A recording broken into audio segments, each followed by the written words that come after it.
வாங்க அத்தா, அப்புறம் கூப்பிடும் போது வாங்கன்ட்டு அம்மா தள்ளி விட்டுருவாங்க. நிக்கட்டுமா போகட்டுமா, நிக்கட்டுமா போகட்டுமா, என்னோட முறைச்சனைக்கு திருச்சி நம்ம குலசாமி கோயிலுக்கு போவா கோயிலுக்கு நாங்க கூட்டாக பத்திருக்கோம்.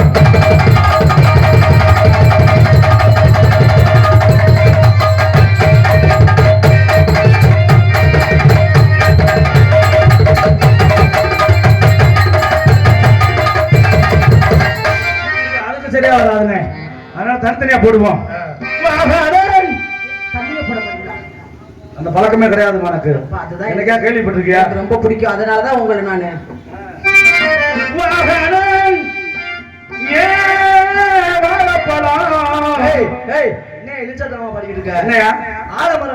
தெரியாம பாடிருக்கேன். அதுக்கு நான் பண்ண முடியும். அவன் தெரியாம சிறுமலைக்கு சிறப்பு வாழைப்பழம் வளைஞ்சிருச்சா தான் இருக்கும். டேஸ்ட்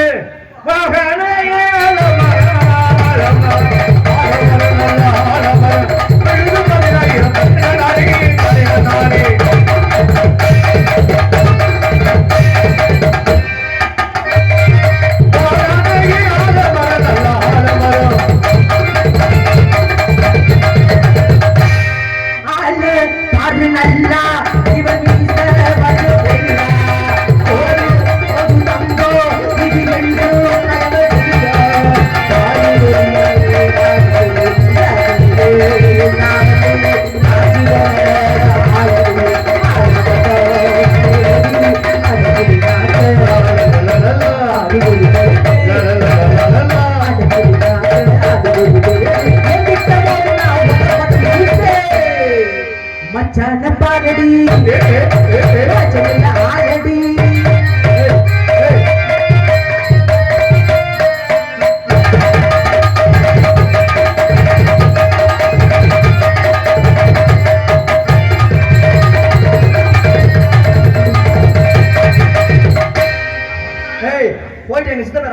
ராமலிங்கம் ஐயா, ராமலிங்கம் ஐயா, எப்ப பார்த்தாலும் உள்ள போ உள்ள போ உள்ள போ. ராமலிங்கம் அடையாளத்தை காட்டு.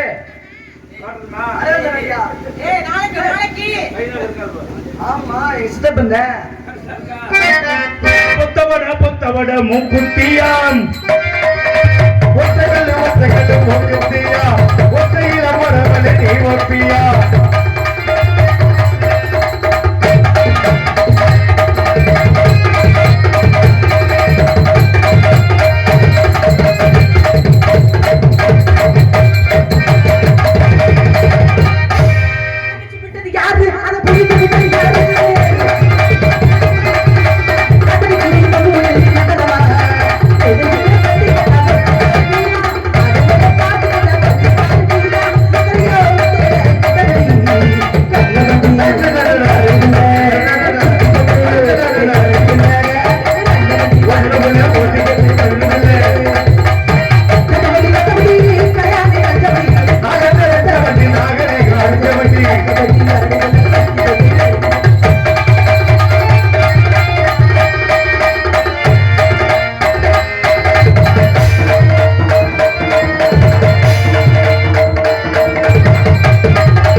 திரும்பி பாக்குறியா?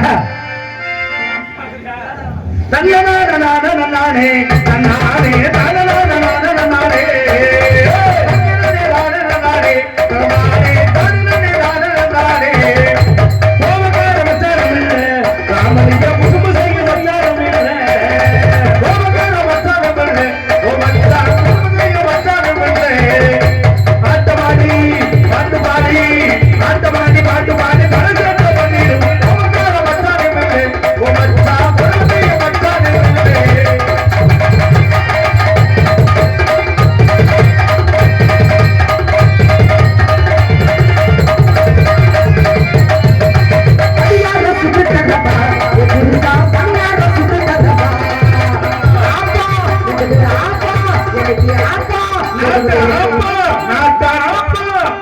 அடுத்த தடவை ஆப்பா ஆப்பா.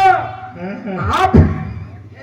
ஐயோ வாயை வச்சுட்டாரு அவர் வேலை. ரெண்டு பேத்துல யாராச்சும் ஒரு ஆள் முடிவு பாங்க. ஆப்பா சுட்டு தரவா. நம்ம நீங்க ஆப்பா சுட்டு தரவா. ஆப்பா சுட்டு தரவா. ஆப்பா சுட்டு தரவா.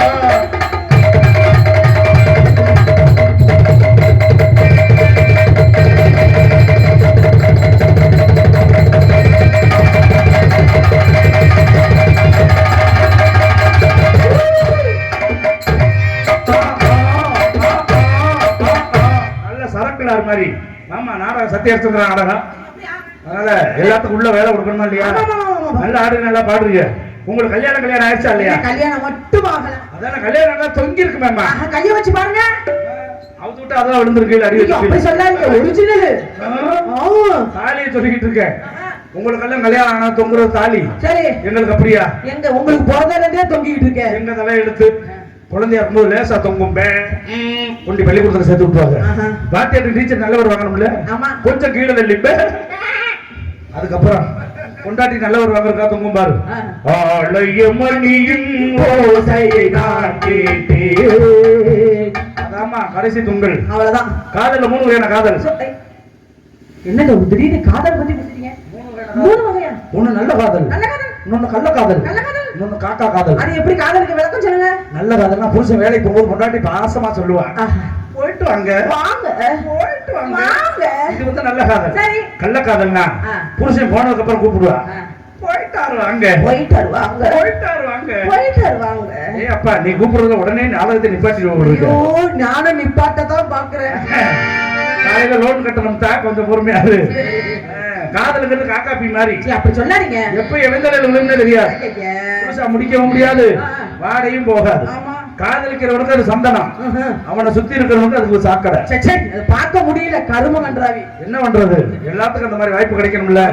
கோடி எருவி கொட்டுது என் மேலையா? கோடி அருவி கொட்டுதே அடி என் மேல, அதை தேடி உசுர முட்டுதே ஒன்னால. பல கோயில் விளக்காக ஒளியா வந்தவரே, மனசோடு தொலை போட்டு என்னையே கண்டவரே. கண்ண மூடி கண்ட கனவே, பல ஜென்மம் தாண்டி வந்த உறவே. கண்ண மூடி கண்ட கனவே, பல ஜென்மம் தாண்டி வந்த உறவே. கோடி அருவி கொட்டுதே அடி என் மேல, அது தேடி உதிர ஒட்டுதே இரவு மேல.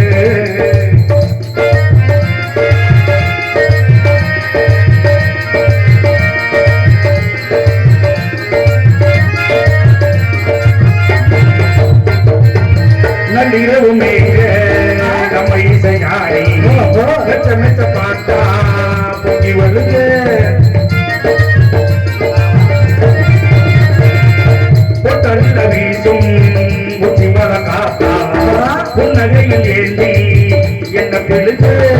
சாராயம் இல்லாம நான் தேடி கண்ணால கூழாங்கள் சேராதோ திங்கள்ல.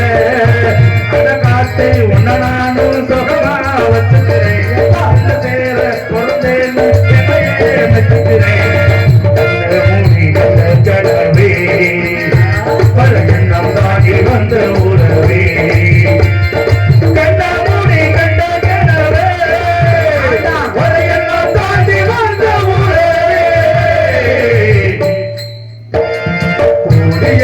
ஒட்டுது இதை என் பேரு, ஒட்டுது இதை உன் பேரு.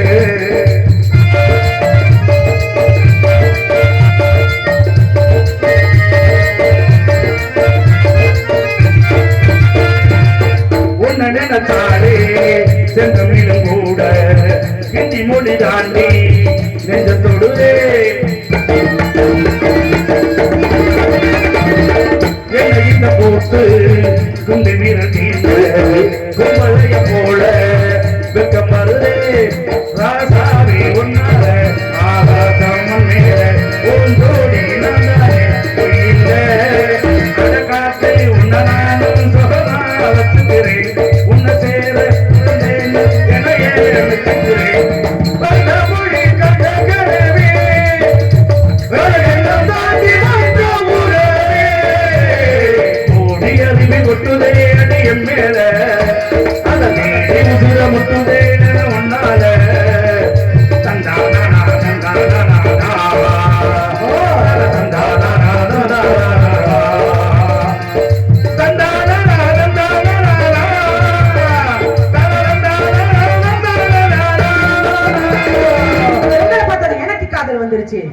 என்னுடைய காதல் எப்படி அப்படி காதல்மா நம்ம ரெண்டு பேரும் என்னைக்குமே இன்பமாவே இருக்கணும் வாழ்க்கையில துன்பத்தை சந்திக்கவே கூடாது ஆமா இன்பது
என்னை வாழச் சொன்னது வல்லவ தேசம். நான் வாழ்ந்து காட்டியது என் தாய் திருநாடு தமிழ் தேசம். நான் ஆட்சி வந்த நாடு மகோதிய நாடு. மகநாட்டின் மன்னனாக மகுடம் தரித்து மாட்சிமை கொண்டு ஆட்சி வென்றேன்.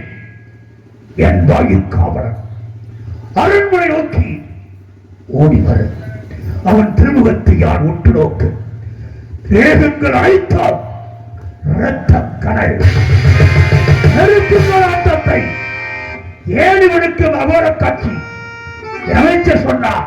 நம் நாட்டில் அத்தனை அன்ன கலக்கியங்களையும் அந்நிய பகைவர்கள் கொள்ளையடித்து விட்டார்கள். மக்கள் பஞ்சத்தால் பசியால் நலிக்கிற சொன்னவுடன் மக்களை காப்பது மன்னன் கடமை. மன்னனை காப்பது மகேசன். அந்த சடையன் கடமை. சென்றேன் சடையனாய்.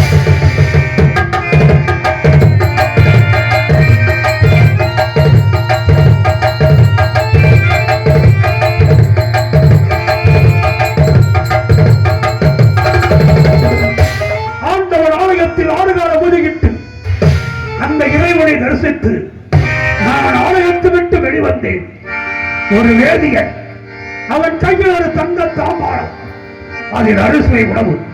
வேதியன் வேந்தனுக்கு தர ஏனென்று யார் கேட்க என் குலகுரு வசிஷ்ட தந்தான் சொல்ல அன்னவர் ஆசிரமம் சென்று வசிஷ்டரை கண்டு காமதேனு பசுவை கௌசியனுக்கு தாருங்கள் என்று வேதியன் இல்லை என்று சொல்லியிருந்தான். வெறும் கையோடு திரும்பியிருத்தேன். அவன் சொன்ன வார்த்தை, நீ ஒரு சத்திரியன், நான் வேதியன். ஆண்டவன் அந்தனுக்கு சொந்தம் என்றார். 84 லட்சம் ஜீவனை அடைக்கும் படியளக்கும் ஈசன் தனி ஒரு வேதியனுக்கு சொந்தமா. வரலாற்றை அழி, புதிய வரலாற்றை எழுது. உலகில் யார் எந்த நேரத்தில் ஈசன் அழைத்தாரோ வருவான், காட்சி தருவான், அருள் கொடுப்பான். வரலாற்றை படைக்க சொல்லி ஆசிரமத்தை விட்டு சென்று என் அரசு வாழ்வை திறந்து கையிலே கண்டு கவனம் பிடித்து கருந்தாடி வளர்த்து காவிரி தரித்து கற்றாழை மொழியிலே இந்த சரீரத்தை அமர்த்தி ஓம் என்ற அச்சரத்தை கொண்டு என் முந்தி கவனத்தின்று ஓம் நமச்சிவாய ஓம் நமச்சிவாய ஓம் என்று நான் உச்சரிக்க உலகமே அதிர இறைவன் காட்சி தர மறுக்க என் உடம்பில் இருக்கின்ற ரத்தங்கள் இடதுகால் வழியாக பூமியை நினைக்க என் வலதுகால் ரத்தம் கைலாயமலை சிவபெருமான் வலதுகால் வெளிந்தோடு. இதை கண்ட ஈசன் காட்சி கொடுக்க மறுக்க பராசக்தி கேட்கிறார், ஏன் உங்கள் வலதுகால் ரத்தம் வடிகின்று? பூலகத்திலே சத்திரியன் கௌசிகன் கற்றாழை மண்ணில் அமர்ந்து கடும் தவறு செய்கிறார். அவனுடைய ரத்தம் என் வலதுகாலில் என்றார். ஆகவே வரங்கொடுக்க மறுத்த ஈசனை விடுத்து அந்த பராசக்தி என் கண் முன்னே தோன்றி மகனே தவத்தை நிறுத்தி என்றார். முடியாது என்று. ஏனென்று கேட்டால் ஈசன் வராமல் என் தவத்தை நிறுத்த மாட்டேன். அந்த யமன் கூட இந்த உயிரை எடுக்க விட மாட்டேன். அப்பொழுது பராசக்தி அந்த ஈசனை காண ஒரு புதிய வரலாற்றை சொன்னால் அந்த வரலாற்று காவியத்தை, அந்த ஓவியத்து சித்திரத்தை இந்த இடத்திலே நான் சமர்ப்பிக்கிறேன். இதை யாரெல்லாம் செவி கொண்டு கேட்டு விடுகொண்டு பார்த்து மனம் கொண்டு ரசிக்கிறீர்களோ உங்கள் வாழ்க்கை பாதையிலே, முன்னேற்ற பாதையிலே, முதல் படியிலே பாதம் பதிப்பதன் அர்த்தம் இதோ உச்சரிக்கின்றேன்.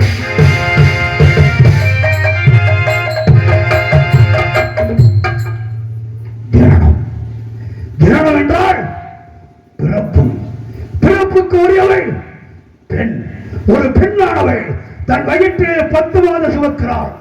வருடத்தின் மாதங்கள் 12. 2 மாதம் எங்கே? இந்த 2 மாதம் 60 நாள். ஒவ்வொரு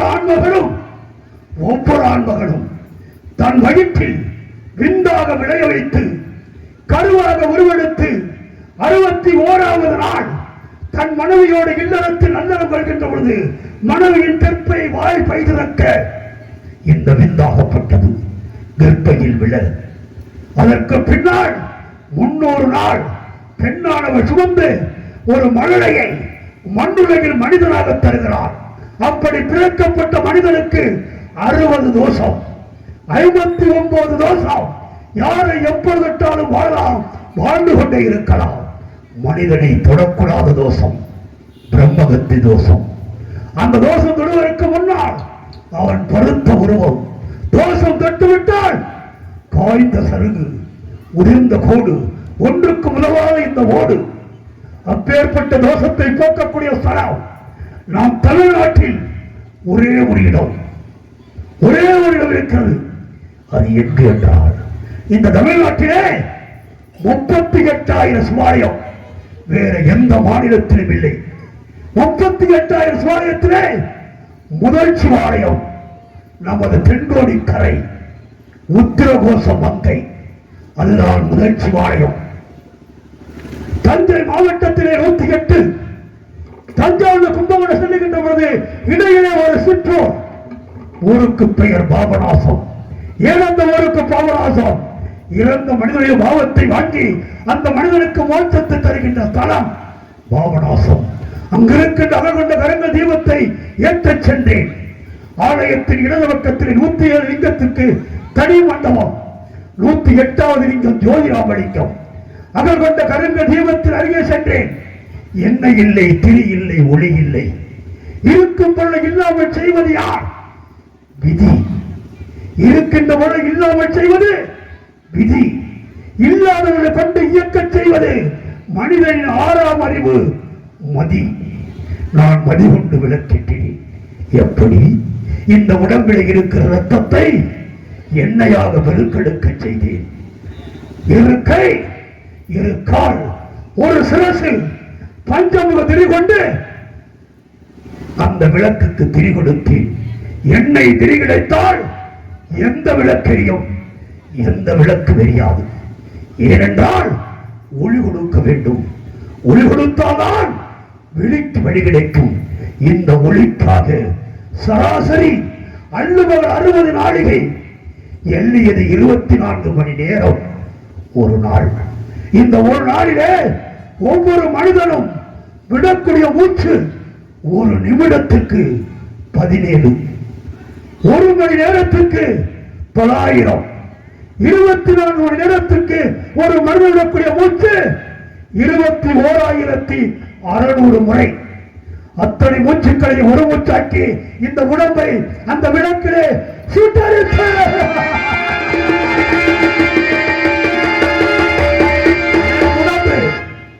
சுழவிட்டறிய உலகமே வெப்பக்கடல் வீச சிறுவன் வெப்பத்தை தாங்காத சிவபெருமான் திருக்காட்சி தந்து வேதியனை வென்று பாபநாசத்தின் அருகே இருக்கின்ற பட்டேஸ்வரத்திலே சத்திரிய குலத்திலே விழுந்தான். பிரம்மரிஷி வேதியனுக்கு நிகரான மட்டம். நான் உரைத்த காயத்ரி மந்திரம் இன்றும் வேதியன் ஜொலிக்கிறார். நாடு சென்றேன். இறந்து கிடக்க மக்கள் அத்தனை வேலையும் கண்டிக்கு நலம் கொண்டு காயத்ரி மந்திரத்தை சொல்லி தெரிவித்தேன். உயிர் பெற்றார்கள். மீண்டும் யாகம் செய்ய சென்றேன். நான் சென்றபோது வண்ண பகவான் வர்ணஜாலம் ஒழிய ஒரு மண்டபத்திலே 4 பேரும் வந்திருக்க நான் ஒருவர் சென்றேன். என் கோபம் கொண்டு கண்டியின் ஜலத்தை அள்ளி வர்ணபகவானை நின்றேன். வருணன் நிறுத்த யமன் உதிக்க அந்த யமனவன் பெற்றான். இருக்கின்ற 5 ஓர் உயிரை தந்தால் இந்த வருடத்தை நிறுத்துகின்றார். எவரமா ஓர் உயிர் வேண்டும்.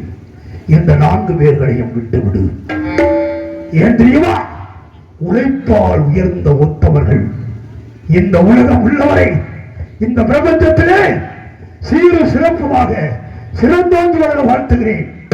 வாழ விட்டுவிடு. இதோ இந்த உயிரை பிரம்மரிஷி பட்டம் பெற்ற என்னை உயிரை எடுத்துக்கொள்ள என்று எவனுக்கு உயிருக்கு வந்தேன். இதை கண்டு அகமைந்த எவனவன் ஒரு பெயர் வைத்தான். நீ அல்லவா உத்தமன், நீயே உயிரிழக்க வந்த உத்தமன். விசு என்பது உலகம், மித்திரன் என்று சொன்னால் உலகத்தின் நண்பன். இது 2ஐயும் ஒன்றாக இணைத்தால் இந்த கடவுள் சூத்திரம் பட்டியலே தோடங்கதோறும் மதுரைக்கு விழிக்கிறேன். எனக்கு பெயர்தான்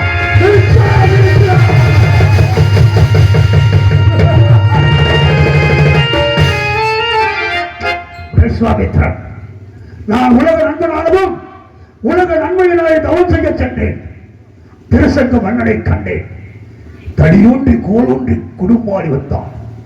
என்னை பொறுத்தவரையில் எந்த சத்திரியனும் எவனுக்கும் தலைவணங்க கூடாது. ஈசனை தவிர என்ற ஜாம்ராஜ்ய கொள்கை கொண்டவன்.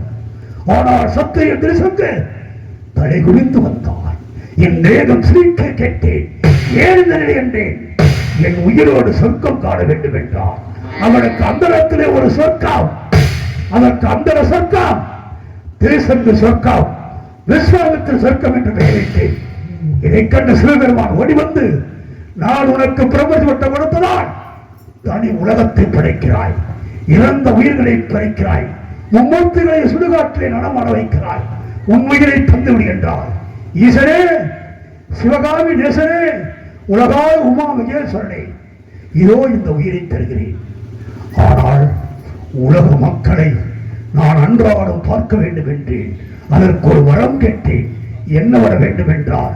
நான் கேட்ட வரம், என் அன்பு சார்ந்த நாடகக்கலா ரசிகர்களே, ஆண்டுகள் தோறும் நாடகத்தை வைத்து நடிகர்களை வாழ வைக்கின்ற நல்ல உள்ளம் படைத்தவர்களே, நாம் அனைவரும் இரவில் உண்டு உறங்குகிறோம், மறுநாள் காலை எழுகிறோம். அப்படி காலை எழுகின்ற பொழுது அவரவர் இல்லத்தின் வாசலில் வந்து நின்று காலை 4 மணிக்கு மேலே 6 மணிக்குள்ளாக யாரெல்லாம் அவர்கள் வாசல் நின்று கிழக்கே வாருங்கள். அப்படி நீங்கள் கிழக்கே பார்க்கின்ற போது அந்த கீழ்வானத்திலே ஒரு வெடிவெள்ளி முளைக்கும். அந்த வெடிவெள்ளிதான் இந்த விஸ்வாமித்திரன் வெடிவெள்ளி. இதை யாரெல்லாம் எவரெல்லாம் வணங்கி வருகின்றீர்களோ, தாங்களுடைய உயிர் தன்னை விட்டு பிரிகின்ற பொழுது சிவபெருமானிய திருவுருவ காட்சியை காணலாம் என்பது இந்த விஸ்வாமித்திரனுடைய வாழ்க்கை வரலாறு. அந்த வரலாற்றை இந்த சிறுவன் சொல்ல வேண்டும் என்று ஆண்டுதோறும் அழைத்த உங்கள் அனைவரையும் வணங்கி வருகிறேன். குறையிருந்தால் மன்னியுங்கள், நிறையிருந்தால் வாழ்த்துங்கள். இதுதான் விஸ்வாமித்திரன் வாழ்க்கை.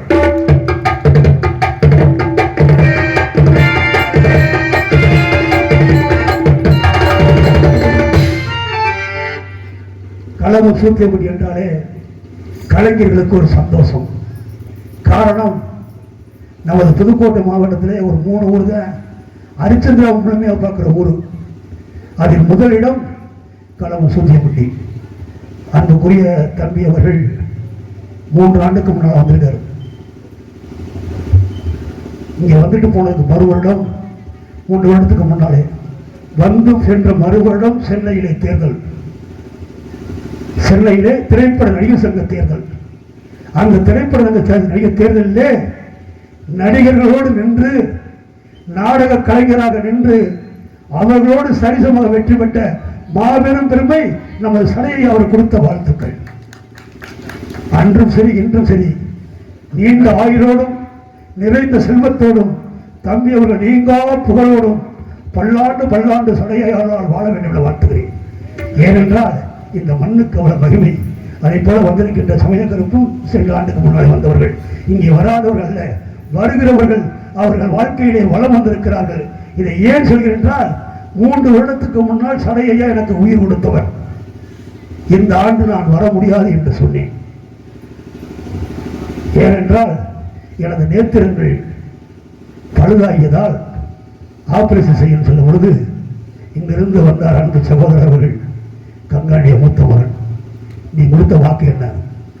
உயிர் இருக்க வரைக்கும் எங்க ஒரு வரையும் இல்லை, உயிர் இருக்குல்ல வந்துட்டு அதுக்கப்புறம் கண்ணாபரசம் பண்ணினார். அதுக்கப்புறம் மறுமுடிவெடுத்து இன்று இந்த அரங்கத்திலே நான் கூட பேசியிருந்தாலோ குறைச்சு பேசியிருந்தாலோ உடல்நிலை காரணமாக சரியில்லாமல் இருந்தாலோ அனைவரும் மன்னித்தர வேண்டும் என வாய்ப்புக்கு நன்றி கூறி மீண்டும் சந்திக்கிறேன்.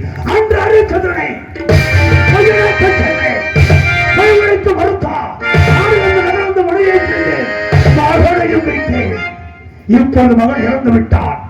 சந்திர எடுத்து செல்லுகின்றான். ஆதி மயானம், அதுதான் காசி மயானம். அரைச்சது காக்கின்ற சமயத்தில் அரித்து காக்கின்ற மயானம். காலையிலே பொழுதுடைய வேளையிலே இந்த மின்னொலி அரங்கத்திலே உங்களின் பார்வையிலே சந்திரவதி குழந்தை இறந்த செய்தியை சொல்வார். இதை கேட்ட அரைச்சந்திரன் புழுவாக துடித்து தன்னை மறந்து பொய் சொல்ல வைக்கிறேன். வருகிறேன். வெற்றி வெற்றி வெற்றி.